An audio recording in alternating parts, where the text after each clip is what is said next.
Hey guys, so it's been about 6 months since I purchased the Nikon Z9, and I thought it was a good opportunity to give you my thoughts about it. I have really put the body through its paces. I've shot landscape, sports, wildlife, and portraits all over the country, and so I just really feel like I've got a good feel for the abilities of the camera. I have to tell y'all though, just up front, that I had no intention of going to mirrorless. I've used the D850 for years, Nikon D850, and love that body. I think it's the best landscape DSLR that's ever been produced, and over the years have really created some incredible images with it. So why did I move to the Z9? Well, over the summer, last summer, my D850 went down when I was on an assignment, and I was 2 weeks out of going to North Dakota, and I didn't have time to get the body repaired, and there was just zero opportunity. I was going to North Dakota, of all places, without a good landscape body. So I looked around, really struggled with the decision, because I could have bought another D850. There's new D850s out there. There's good used D850s. I could have bought the Z8, which has a lot of the functionality of the Z9 in a smaller, more landscape photographer friendly package. But at the end of the day, I decided I really wanted to do something that would do it all.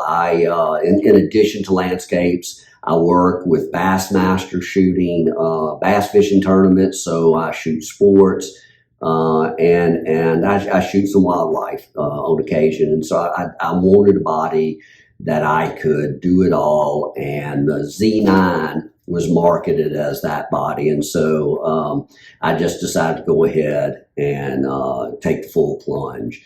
And I mean, guys, I got to tell you, I'm not sure what else I could ask for. This camera body is an absolute beast. I love it. I haven't found a shooting situation where I said, man, I wish I had my own D850 back. So I just thought I'd walk through what I like about it, what this body does that I really like, and then also a couple of things that I don't like about it. And there's only a couple of those I've been able to come up with.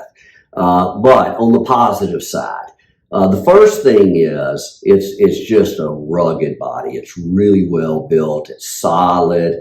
I'm not known for being especially tender with my equipment. I do try to take care of it, but when I'm in the field, it's a tool, and I use it as such. And so it's really a well-built, rugged, solid piece of equipment. And I love that. That's really a must for my shooting, because I'm doing, landscapes in the middle of nowhere, in the high deserts, in the badlands. I'm in the swamps.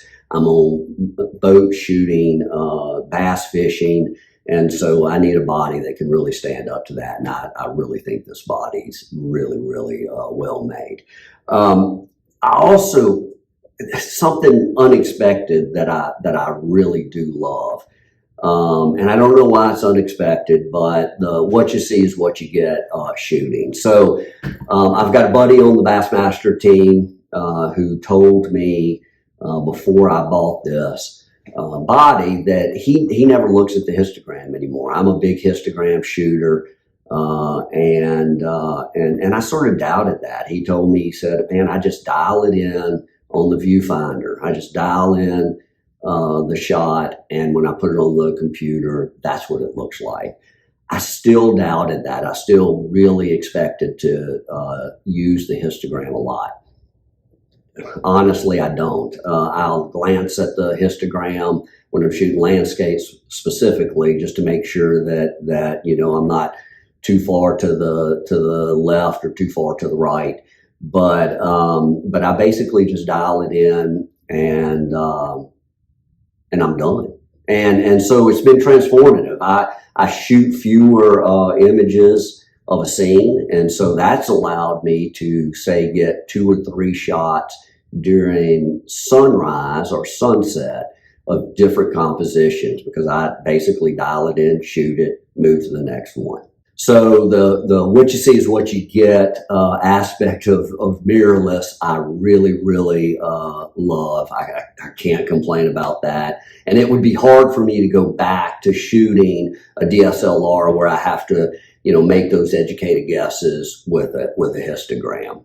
The focus modes, man, the focus modes are great. The focus on it is very fast.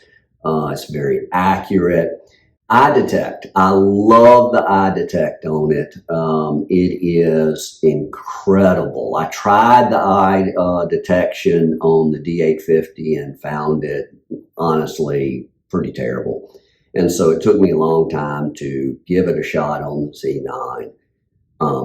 It's my favorite feature of this body. When I lock on to either an angler's eye or a bird's eye, it just holds it. So next up is the customization of the body. There's switches all over it that you can fully customize to suit your shooting. For instance, there's 3 buttons on the front, and I use the top one to control the shutter rate. And so I can go all the way from a single to 20 frames a second, which is the highest I use, by simply holding that button down and scrolling the roller bar on the back. The center button controls my shooting banks. And so I have one for landscapes, one for portraits, one for sports, and one for wildlife. And I can just scroll through those on the fly. That really comes into play in situations like when I'm on a boat shooting a bass fishing tournament, and say an osprey flies by, with a fish. I can quickly roll to the wildlife bank and just track that bird. It locks on the eye, and I get these incredibly sharp images. And so the customization is wonderful. That bottom button, I'm still trying to figure out what to do. I had it set to where all I had to do was push it, and it would go back and forth between DX and FX mode. And that might be what I end up doing for when I'm shooting wildlife, or I'm even shooting a sports event that I need to get a little bit closer. But the downside is you have to remember what mode it's in. And so when I go back to shooting landscapes, I have to remember to check to see if I'm in DX or FX mode. That's gotten me one time. So I'm still trying to figure out what the best thing to do there, but everything's fully customizable, and I love that. And so I'm still, even after 6 months, trying to figure out exactly what I want all of these buttons to do. All right, now then, another great addition to this camera is that sensor shield. You see it right there.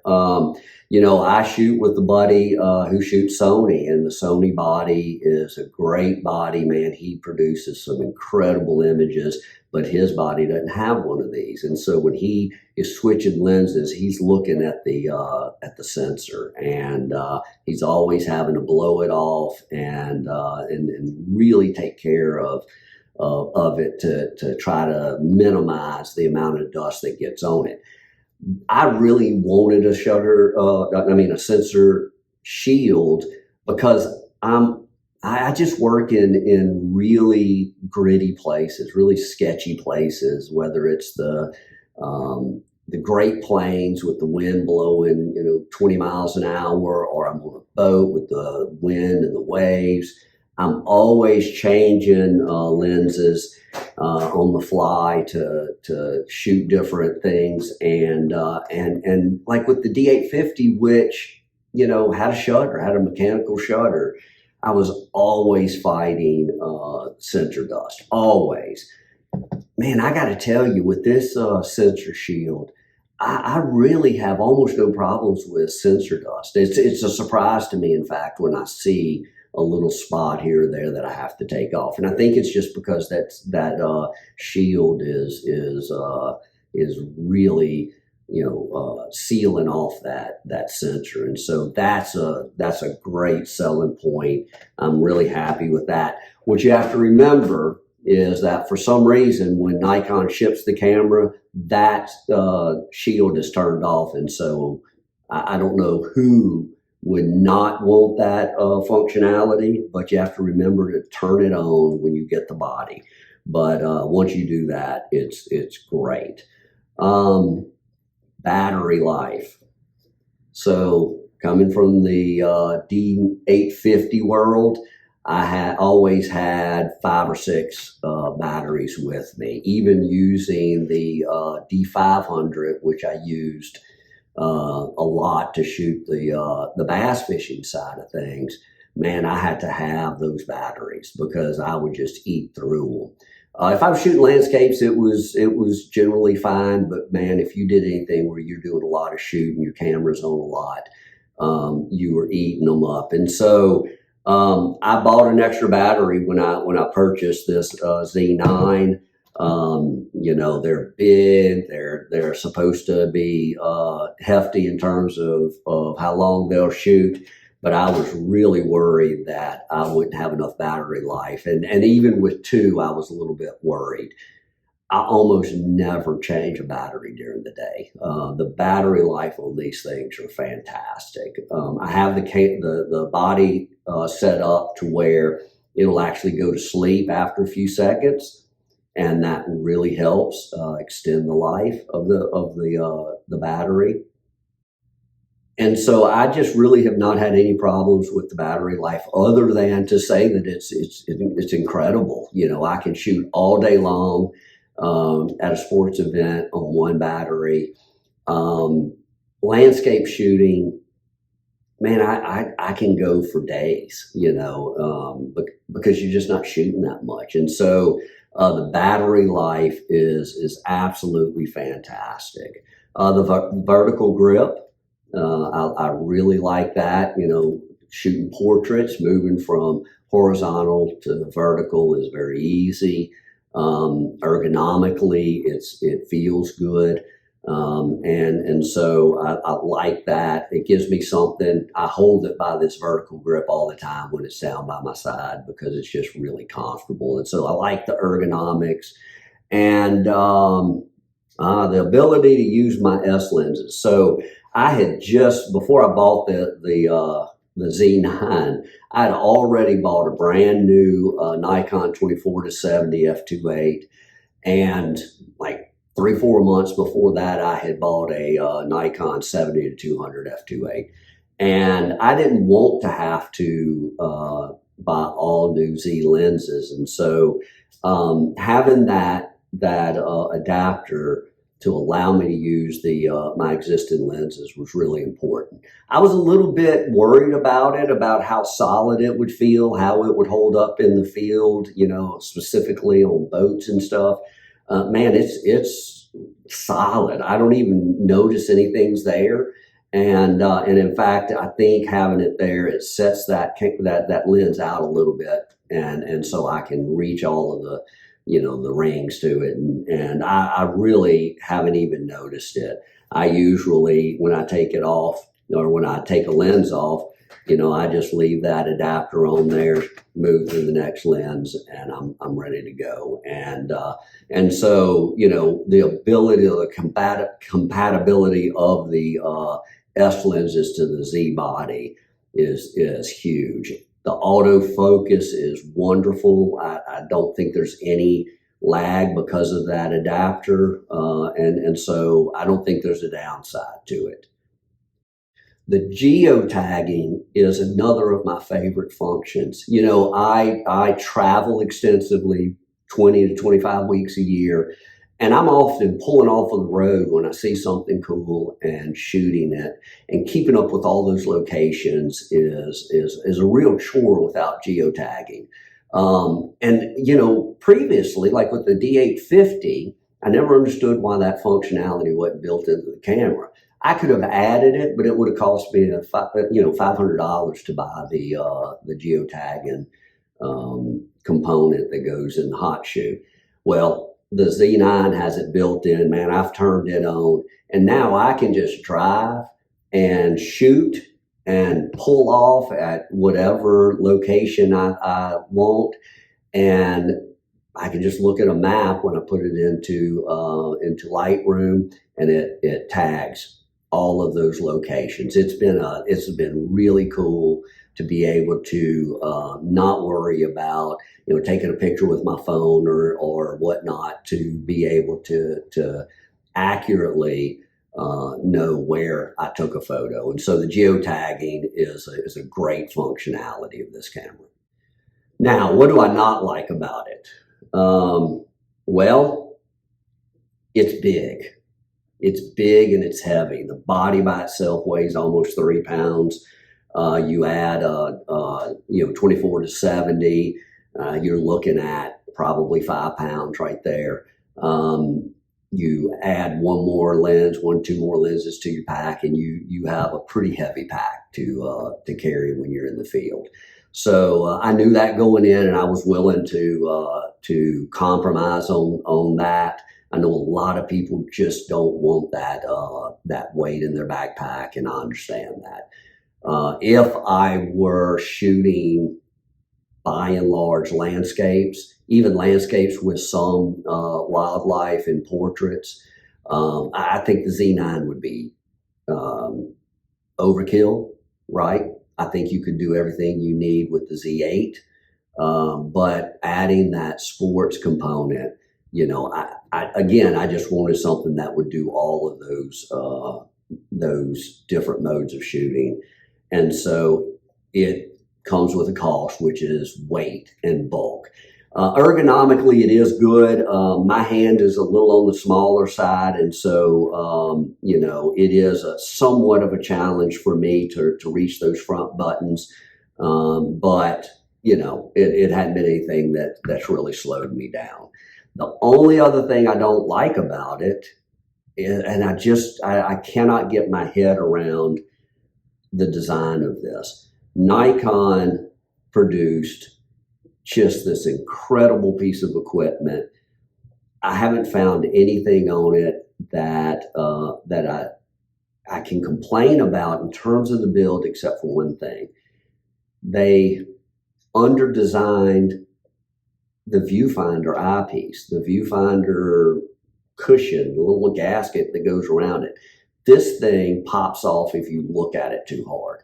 I can't understand how Nikon could have overlooked something so simple. I mean, like, I've never had an eyepiece where the little cushion gasket popped off so easily. If I put it in my backpack and it brushes the side of the compartment, it comes off.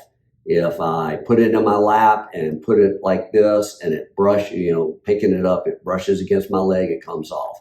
I can't tell you how many times I pulled it out of my pack, put it to my eye, realized it wasn't there, look in my backpack, it's sitting in the bottom. Nikon, I don't understand it. It's the worst design. It's a pain to get back on, and it's just going to come off again. And so if you know of a replacement, because I haven't found one yet, please post a link in the comments, because I'm ready to ditch this thing. It's the only thing, though, really, other than weight, that I can complain about. The camera has been just a workhorse. It does everything I ask of it. It's a tough body. It's nice and sealed. And so I think if you're looking for a camera that can do everything from sports photography to portraiture and landscapes, I don't think you'll be disappointed with it. And so, if you have any questions, post them below, and I'll answer them. If you have any comments, I'd love to read them.